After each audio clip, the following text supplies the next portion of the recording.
Get ready, Staten Island. The Ferry Hawks are back at SIUH Community Park July 7th to the 12th for a 6-game series against the High Point Rockers. Wednesday, July 8th with first pitch at 6:30. It's Woo Wednesday in collaboration with the Wu-Tang Clan. The Ferry Hawks transform into the Shaolin Hawks. Thursday, July 9th, first pitch is at 6:30. It's Thirsty Thursday with $5 Bud and Bud Light drafts. Visit ferryhawks.com now to lock in your seats.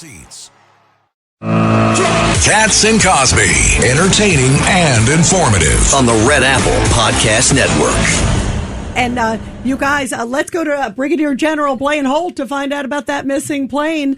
Blaine Holt, what's the latest? This is that 737 plane that suddenly went missing. That's the one from UAE, and it was going to Karachi, and suddenly, poof, it's gone.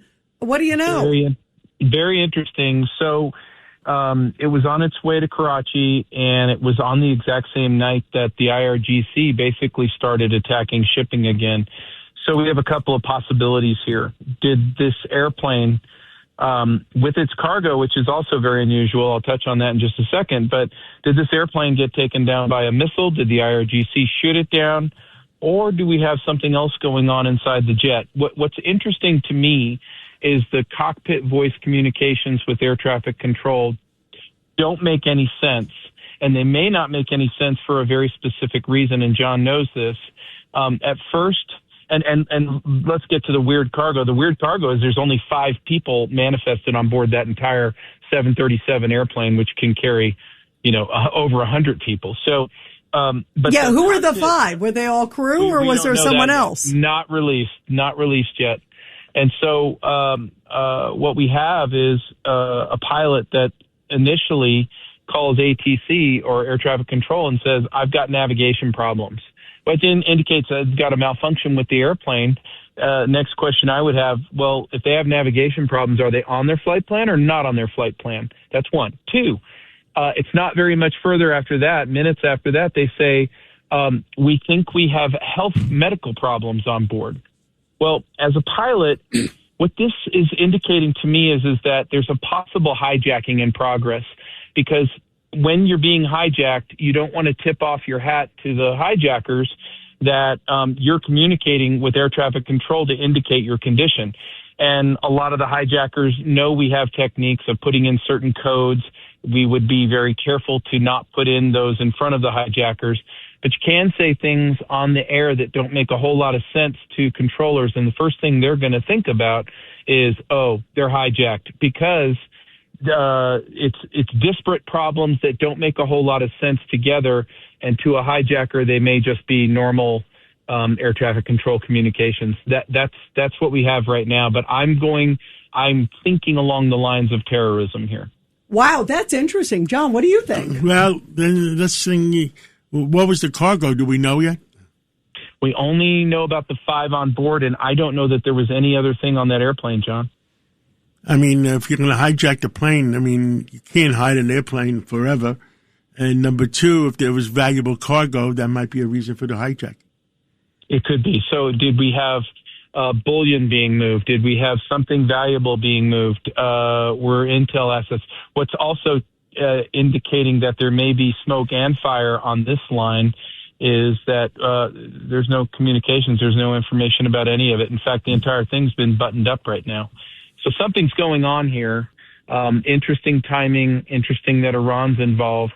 But those communications are the thing that indicate to me the nefariousness of this, because they don't add up at all. We have George Venizelos, decades with the FBI. What do you think, George? It could be a lot of different things. It's bizarre, no cargo, only 5 people on the plane. It just doesn't make sense, Did they try to hijack us or to use the plane for something? That's what I'm wondering. That's a good question. Well, that was my first thought. Yeah. I hate to say it. You think about they used planes before, obviously. It'll be the first time, right? Yes, exactly. It's bizarre. It'll be interesting when this whole when it all comes to light. The one thing is that because we've got operations going on in the area, you better believe that we've got every single sensor Yes. covering every square inch of every molecule across Iran in the Straits right now. And so what that tells me is we probably, meaning we, the United States, probably understand much more deeply in an intel sense what's happened here. And so for those of us on the line here and experts, somebody knows the answers to this, and I'll bet there's Americans that know the answers to this, and there's probably some reason we're not being told about this. And Totally it's agree. moving. Totally agree. Money, weapons. We don't know yet. Okay. I hope we learn something. Cap, what does it cost per hour to run a 737? Cost per hour? Yeah, I can get you that. It's about $20,000. About $20,000 an hour. So these 5 people, for them to spend that kind of money and not put them on just a commercial flight, Right. tells you. No, they had to move the airplane. Yeah, they were moving the plane. They That were was moving what the I plane. assumed, right. Yeah. Well, General, anything else you want to tell the millions of people listening? Yep. It's that time in a campaign, militarily wise, where we're closing down now on the IRGC. And this means that we could probably see trouble globally in air travel and other things, because we know that they have terror cells around the world. Do they activate those? Do the terror cells then respond to those orders? But I can tell you that the MOU days are behind us, and the president is going right after the IRGC. And so if they have any fight here in the United States and those orders to be followed, we have to be careful. You know, before before we hang up, the Air Force One. Any gut feeling what the heck is going on? Yeah, did you hear this? That he's not taking his brand new Air Force One. He's flying it to a military base. He says there's some security issue. And then now he's going back the ordinary way. So, and he started talking about assassination attempts against him. Plot thickens, and those are all very real things. And so if he's sending that big, beautiful bird onto some place to be inspected, you can imagine all of the nervous countries involved with the touch on that airplane. In fact, the three of us, we talked about this when they first gifted that airplane to us. How can we be sure it's a clean craft?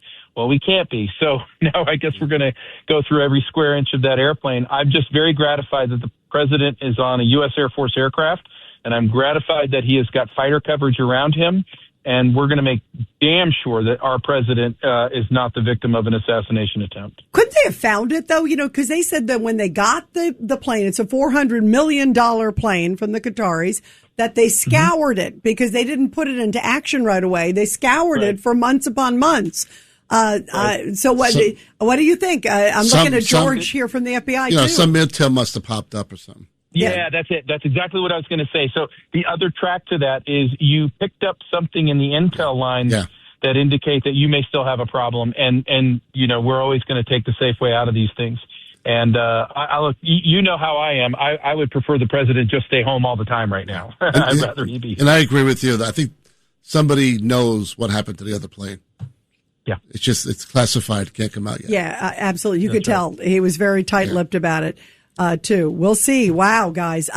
General Blaine Holt, keep us posted on all the planes, please. Always will do. Thank you very much. Anyone can sell electronics. At Electronics Expo, they do more than sell products. They design, install, and support complete technology solutions. From home theaters and whole home audio to lighting, shades, automation, networking, security cameras, and premium entertainment systems. For over 22 years, they've helped thousands of homeowners experience technology at its very best. See the difference for yourself. Visit their Wayne or Paramus stores in New Jersey or shop now at electronicsexpo.com.